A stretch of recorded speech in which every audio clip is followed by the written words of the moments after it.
ফেরাউনের মৃত্যুর বর্ণনা দিতে গিয়ে জিবরাইল আলাইহিসসালাম বললেন, সে যখন সমুদ্রের মধ্যে তলিয়ে যাচ্ছিল, আমি সেই মুহূর্তে তার মুখে লাথি মেরে তার মুখে কাদামাটি ঢুকিয়ে দিতে থাকলাম, কেননা আমি আশঙ্কা করেছিলাম যে সে এই মুহূর্তে এসেও যদি লা ইলাহা ইল্লাল্লাহ পড়ে ফেলে তাহলে আল্লাহ তাকে ক্ষমা করে দিবেন। জিবরাইল আলাইহিসসালাম ছিলেন আল্লাহ তাআলার সবথেকে নিকটবর্তী ফেরেশতা, আর তিনি আল্লাহ তাআলার ক্ষমাশীলতা সম্পর্কে খুব ভালো করেই জানেন।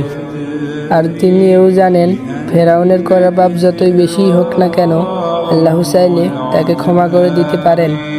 তাই আমি ফেরাউনের মুখে বারবার লাথি দিয়ে পানিতে ডুবিয়ে দিয়েছিলাম আর তার মুখে কাদামাটি ঢুকিয়ে দিয়েছিলাম। প্রত্যেকটা মানুষেরই তার কৃতকর্মের ফল একদিন না একদিন ভোগ করতেই হবে। আল্লাহ তাআলা আমাদেরকে সকল প্রকার পাপ কাজ থেকে হেফাজত করুন। আমিন।